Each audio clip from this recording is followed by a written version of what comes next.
happy Thursday to you guys. Welcome. I'm on my deck. It's been a gorgeous morning and I want to chat. And I am getting this video in before noon, so successful. Been trying to go live for you guys every day before lunchtime, which sometimes requires makeup and a bra well before I would like to put those on. But you guys are worth it, and I hope that this is a blessing to you. For those of you who are new to my Facebook Lives, my name is Jennifer Allwood, and I teach women how to create a beautiful home and how to build their creative business. I teach them how to take the talent that God gave to them and how to monetize that, and how to build a business so that they can feed their family, so that they can give to others, so that they can employ people, so that they can further advance towards what it is that they're called to do here in this lifetime. So welcome.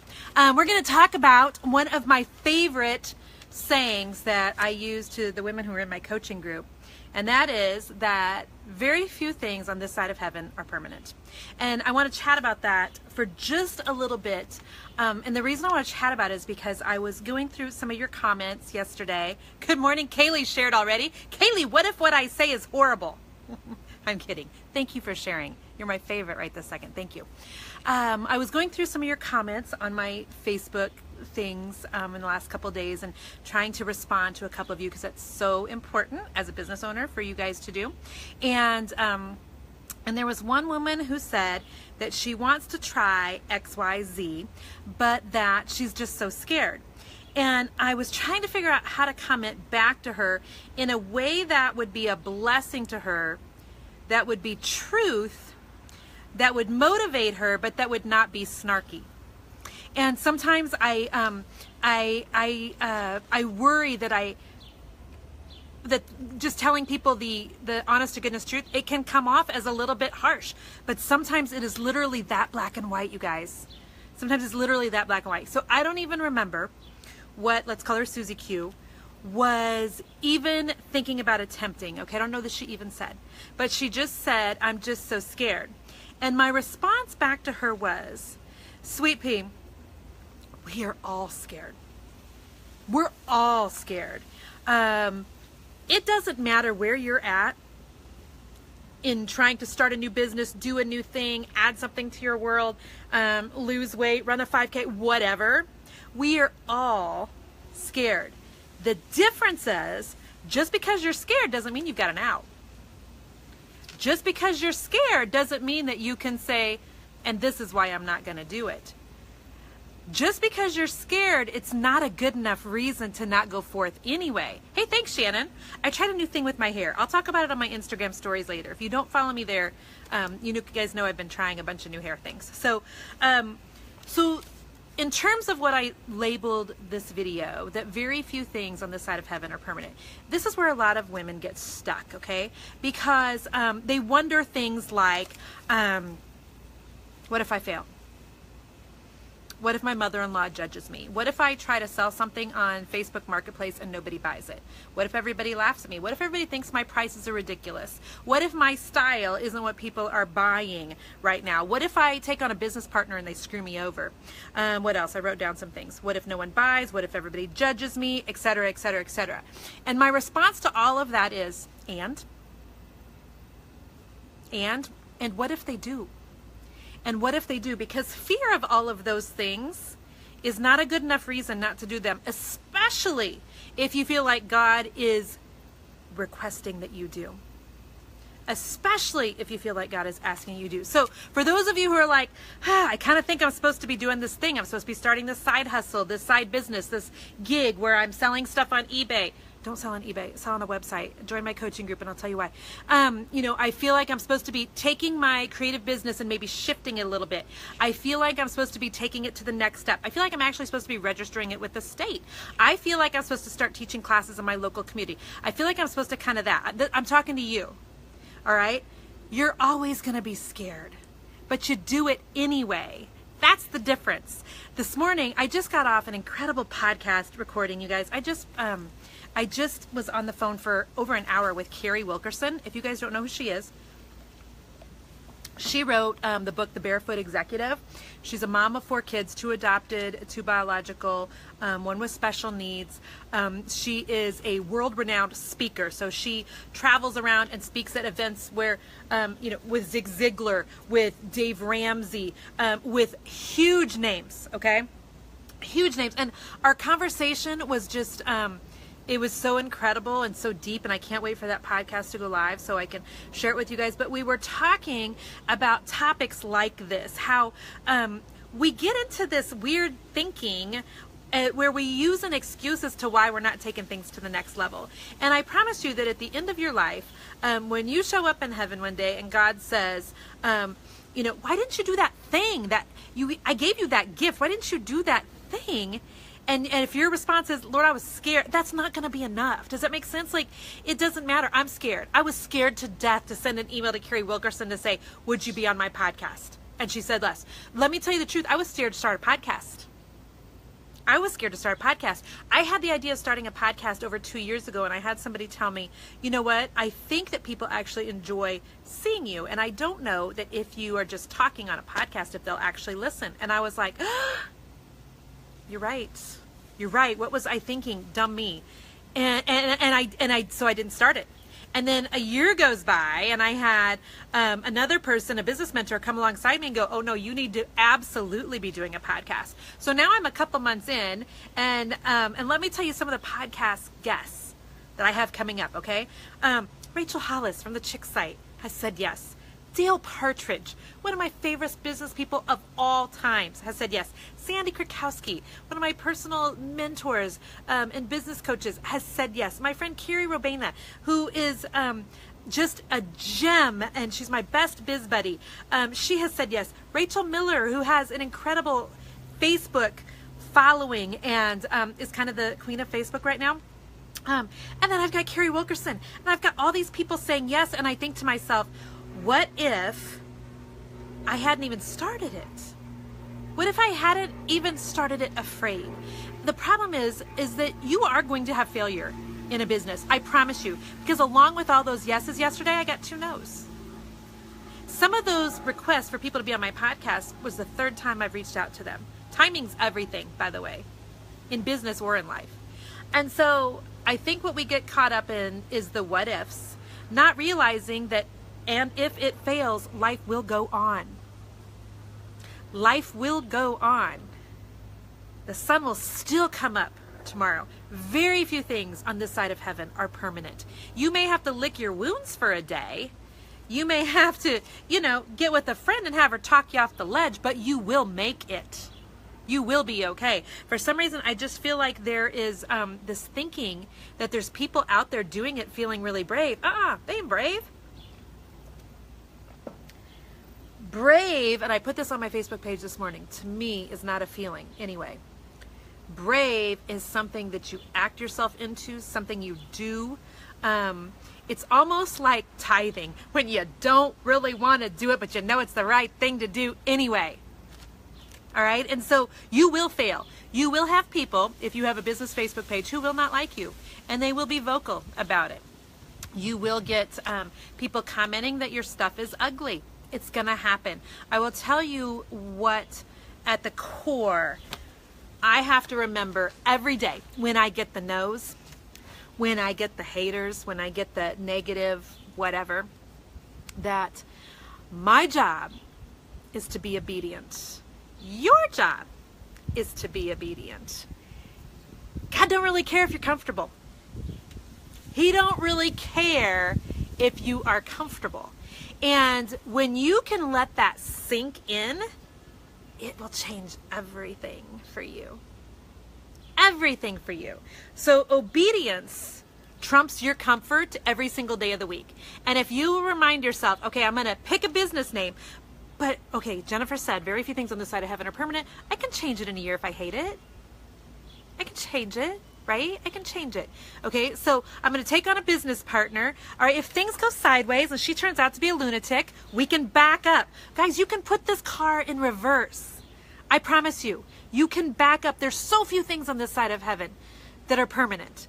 Don't get stuck on the stuff that does not matter. One of the things Carrie Wilkerson and I were just talking about on the podcast is the fact that we underestimate what we can do in a year, or we overestimate what we can do in a year, and we way underestimate what we can do in 5.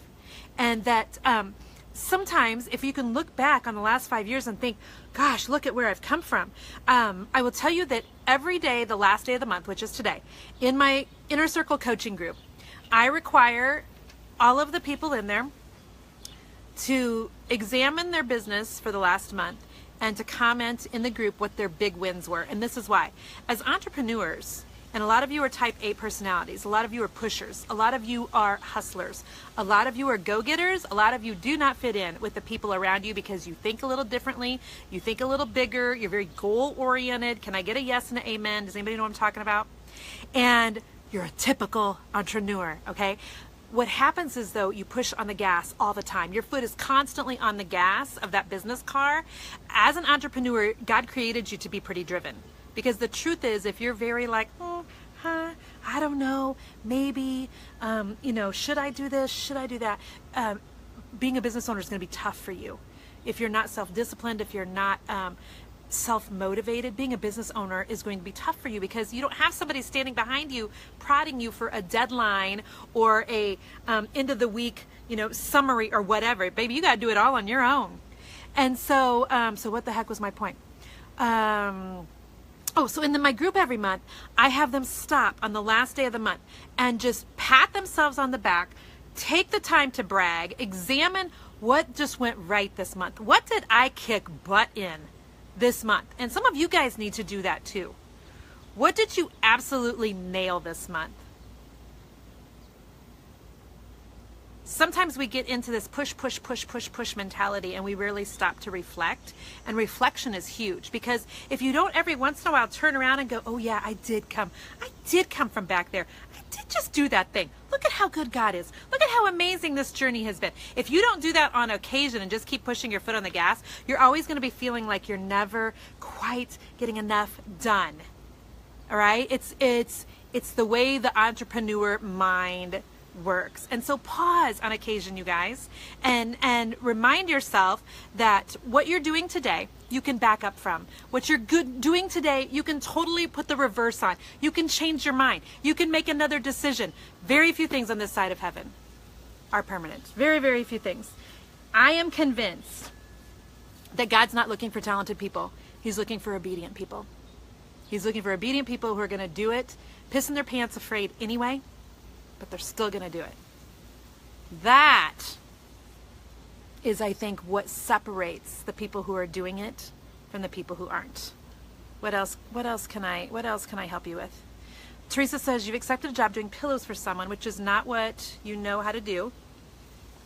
You could hear me in your head saying, stay in your lane, be obedient, and you should have not taken the job. Hey, Teresa, you know what? It's all good, okay? So if you knew that God did not want you to do that, repent and move on, okay? He throws that thing into as far east as from west, and it's remembered no more. And so now you know the next time.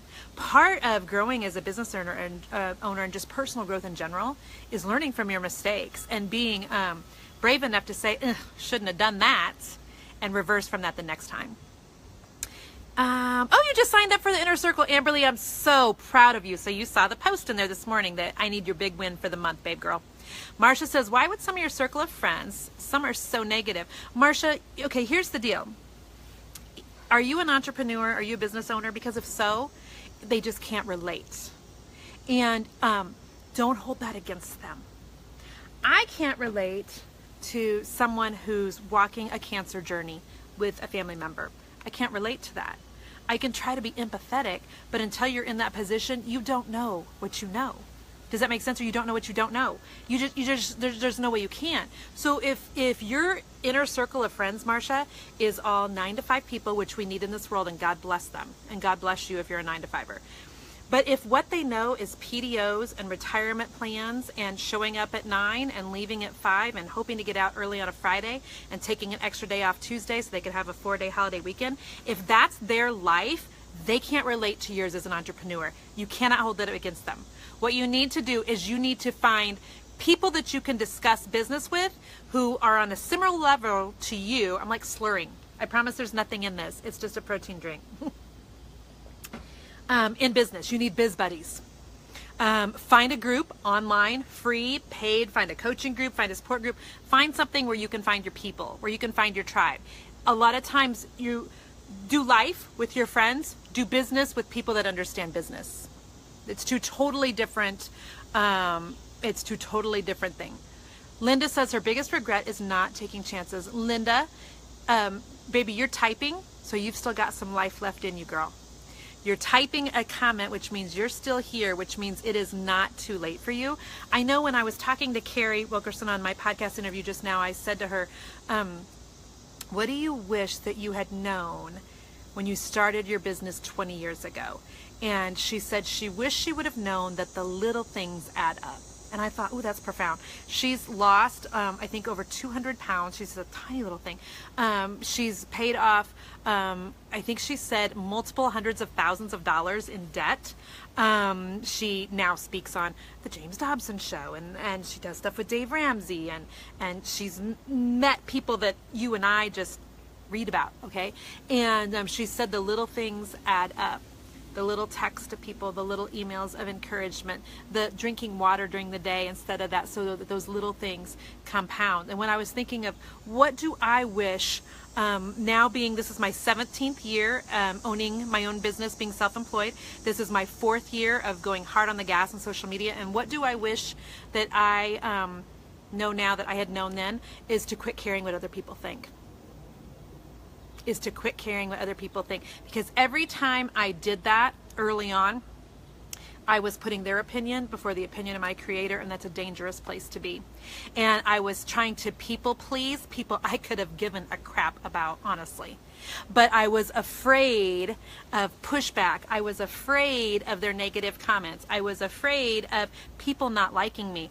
And I will tell you, as sure as I'm sitting here, when you decide to step out, be a business owner, do anything that's slightly different than what your friends, your family, your neighbors, whatever are doing, there will instinctively be some people who don't like it.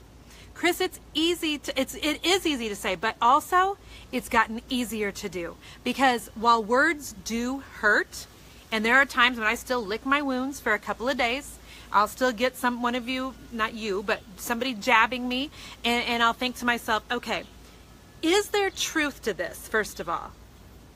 I will filter it through, well, what does God say about me and about this? Is this true?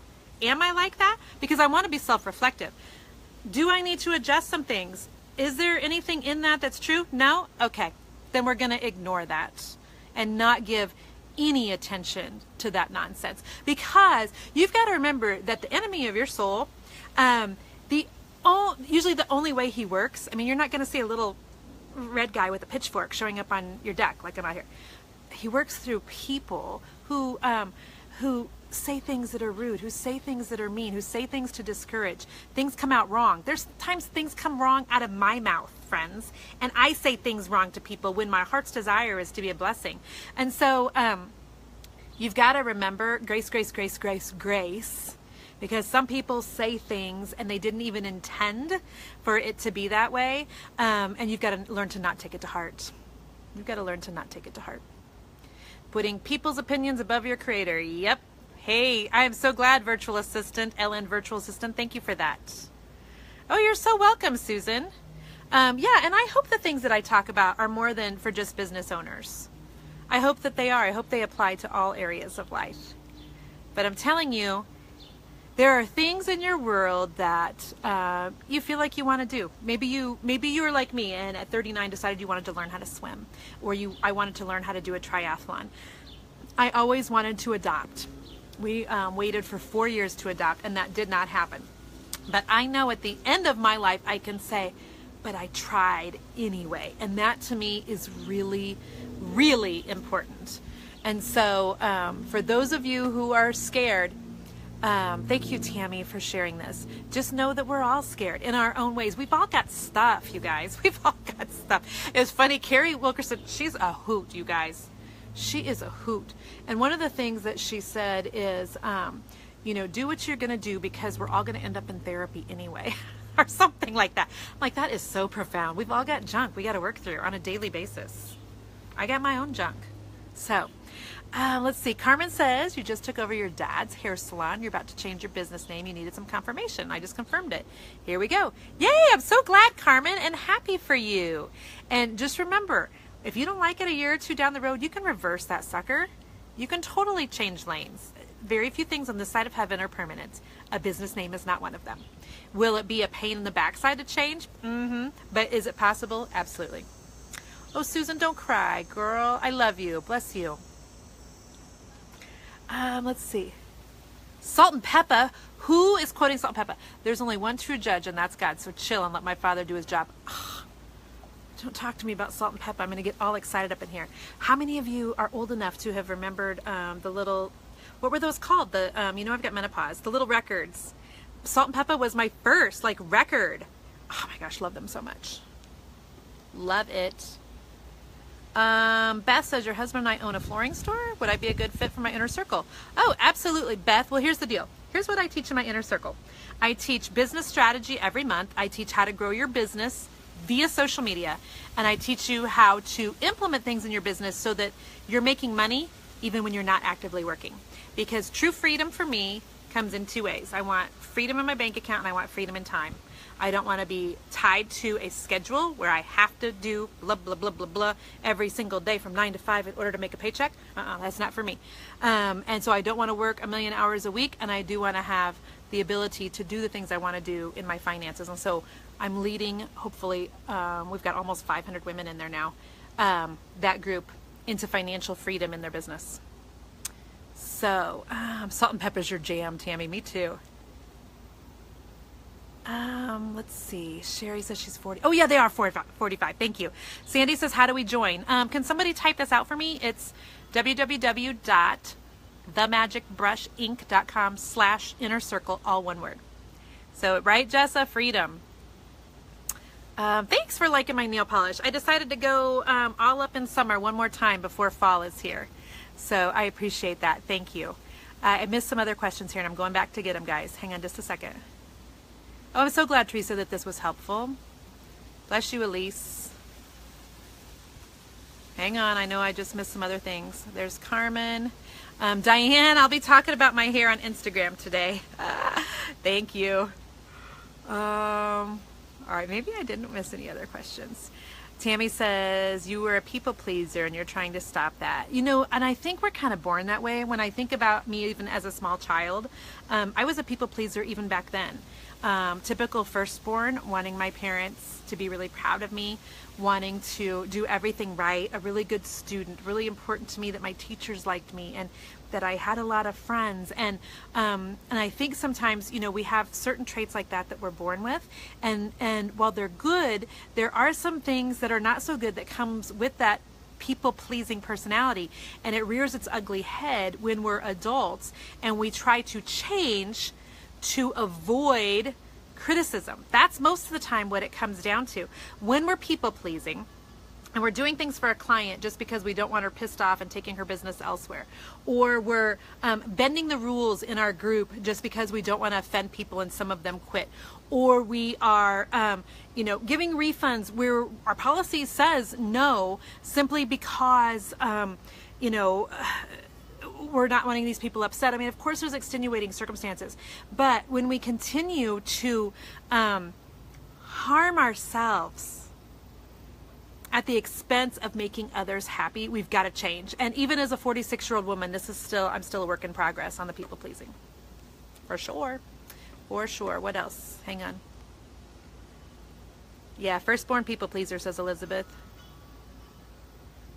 Let's see. Yeah, Michaela, people that are wanting to avoid criticism are also wanting to avoid confrontation. And as you grow and learn how to do confrontation better, I know a couple of things that have helped me are trying to get better in my communicating, in terms of still having a lot of empathy for the person that I'm having a confrontation with, remembering that the relationship is more important than me being right, trying to tell people what my needs are in a way that is unoffensive to them, but me still feeling like I get my point across. The reason is, for 46 years, I've been really good at kind of being a yes girl. And since turning 40 is really when I started noticing, okay, I can't do this anymore. I can't deny who I am anymore, and the very way that God wired me, regardless of what people think. I am very goal driven. I am someone who works my butt off so that I can play hard also. And I have tried to dumb myself down for long enough so that people would be comfortable with me. And some of you are in that exact same position. You don't want your friends talking about you behind your back. What does that girl think she's doing now? Who does she think she is? You don't want it to be awkward at Thanksgiving when your sister-in-law says, so you quit your day job? You quit that really good job and now you think you're going to be like a crafter? Tell me about that. Aren't you worried? What if nobody buys your stuff? And so some of you need to get better at defending yourself. And sometimes defending yourself can be done with silence. You don't have to respond to the people that are trying to shoot holes in your dreams. You also need to be very careful with who you share all of your stuff with.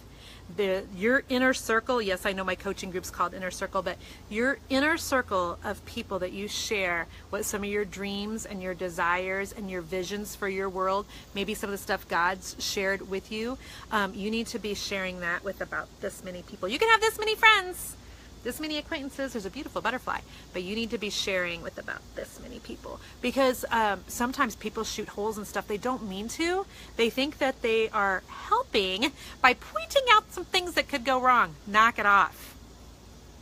Tell them to zip their lips. Just the other day, I had to tell someone in my family, don't tell me anymore. I'm scared enough the way it is. Stop. Don't tell me anymore. Don't say another word about it. I'm nervous enough the way it is. That's easy to say. You guys can do that. Debbie says, I'm describing you. You've wanted to open a store from years. Debbie, so the way you open up a store is you write down everything that would be required for you to open up a store. What do you need? Well, you need a location. So and how do you get a location? Well, you start driving around your city looking for someplace that's for sale. You contact a real estate agent. You look and see if you could rent some space. You figure out what the name of that store is going to be. It's just one bite of that elephant at a time. And that's how you get from not having a store to having a store. One step at a time, baby. I'm written for you. All right, I've got a call here in just a few minutes, you guys. Linda says, you're always excited to share with your friends. That doesn't always make you feel better after the fact. Linda, if you're an entrepreneur, I'm going to encourage you to find a group of entrepreneurs to share your wins with. You need to find another group of people who totally get the hustle that you're doing every day. And sometimes my best friends, they are precious to me and I share a lot with them, okay? However, my best friend Laura is a surgical nurse. My best friend Rachel works for Sprint. I've got other friends that are in the hair industry and are recruiters and are fitness people. And so when I look at my group, when I have a big business one, of course I share that with them. When I have other stuff, though, I share it with my business friends who I don't go to church with, who I don't see every week, who I don't hang out with at the pool, but they're friends that I have in the business world. Does that make sense? Because they're the ones that understand what it took for you to get there. Thank you, Tara, for sharing this. Thank you. I bless you guys for sharing. So, thanks, Ashley. Your family motto is, I've made up my mind. Don't confuse me with the facts. That's hilarious. Sean, how do you deal with your business growing at a fast pace? You feel like you get anxious when you get a lot of orders. Well, I can tell you I have a really strong system around me, Sean. I've got a husband that picks up and does an amazing job of taking care of our family when mom needs to be in work mode. I have a lot of people that work for me. So when things are coming in hot, I tend to outsource more. Okay, so I've got several VAs that do several different things for me. I have a full-time assistant because the truth is there are only so many hours in a day and you can only do so much. And a lot of what you're probably doing when your business is growing at a fast pace, you don't need to be doing. You don't need to be shipping your own orders, Sean. Somebody else can do that for you. You need to stay in your zone of genius in your business and let other people do everything else. And your zone of genius is not shipping orders, answering emails. I guarantee you. It's not placing orders for supplies. It's not running to the paint store. That's not your zone of genius. I'm going to keep going. Okay, your zone of genius is not, what else? Let me think of what else bogs people down all the time. Accounting, taxes, keeping track of receipts. That's not your zone of genius. You don't need to be doing any of that stuff in your business, especially when your business is growing, because here's what happens. And also, this is one of the reasons why I put in my coaching group that we're going to celebrate our big wins the last day of every month, because momentum is a real deal, my friends. If you're in the middle of momentum, Sean, oh my gosh, please, babe, don't get hung up. And I hope I just called you Sean and you're a girl. I just thought of that. If you're a boy, I'm so sorry, I just called you babe. So if you're in the middle of momentum, ride that bad boy. Ride it. Oh, you are a girl. Great. And so if you're in momentum, okay, and it's an addictive feeling as an entrepreneur, I know. Okay, so you're riding that thing. You don't have the capacity to do some of the stuff that other people can be doing for you. Okay, which is the shipping, the ordering, the taking your stuff to the what? Like, you don't even need to be taking your own dry cleaning. You don't need to be picking up your own paint. You don't need to be taking your stuff to the post office. None of that is your zone of genius that's going to make a difference and continue that momentum. Stick to the stuff that only you can do in your business in order to keep that momentum up. Hire for everything else. Justin and Donna, should you hire someone to set up a time for clients, or use something like Acuity? Scheduling is what we use in my business. Set up an online scheduler. You can do that within Google Calendars, and then you're not having to physically look at your calendar to pencil them in. They are penciling themselves in on an automated service. So, all right, guys, shout out to the husbands is right. Hey, thanks, Kristen. You found out from my love language video yesterday, your kids' love language is quality time. What are you going to do? Well, you're going to spend time with them, Lakasha. And that sometimes quality time means that you go and you watch them play video games even when you could care less about a video game. Quality time means that you take them on the trips to the grocery store with you. Quality time means that you pull them out of school at 2 o'clock on a Friday and you take them to a movie, because quality time with mom trumps another stinking lesson in science any day of the week. To all my teacher friends, I love you, but I'm a huge proponent of giving kids mental health days, and I won't even argue about that. I pull my kids out of school when I want, and I feel like it's important for the family dynamics. I love you though. I love you all if you're teachers. I love you. Kadrina, can I talk a little more about my full-time assistant? Like, sometimes, for example, it seems double work to delegate. Okay, Kadrina, I hired Vicki 2 years ago, and I haven't opened up my email other than if there's something that appears to be an emergency or something like that for my business in 2 years. She forwards everything to me. So there's an on-ramping time, okay? So while I was getting Vicki familiar with my business, while she was figuring out, you know, what some of my methodology is and how I like to do things and those sorts of things. So there's an on-ramping period, but it's necessary for my sanity today. There are things that you need to do in your business right now so that you can remain sane in 2 years, especially if you're in a period of momentum with your business. Remembering the whole premise of what this video is about, there are very few things on this side of heaven that are permanent. So if you hire an assistant and she steals everything out of your PayPal account, she offends all of your clients and you realize it was a terrible fit and you need to hire better. If she never does what she's supposed to, she talks bad about your company, whatever, you can back up from that. The saying is to hire slow and fire fast. And so when you hire an assistant, I did not hire Vicki with the thought of her working 40 hours a week. It was like 10 to 20, and that has evolved into a very full-time position. And so there are some things you just need to try a little bit. See if it's a good fit. You won't know until you try. But the majority of the people, especially the ones that I coach, when they finally hire some help, they're like, my gosh, why didn't I do this years ago? And I'm like, I've been trying to tell you. I've had people working for me for the 16 out of the 17 years that I've owned my painting company. It's a long ass time. Yep. All right, I think I got all of your questions. You guys are a blessing. Thank you for being here. I'll see you guys again tomorrow, okay? All right, we'll talk soon. Bye-bye.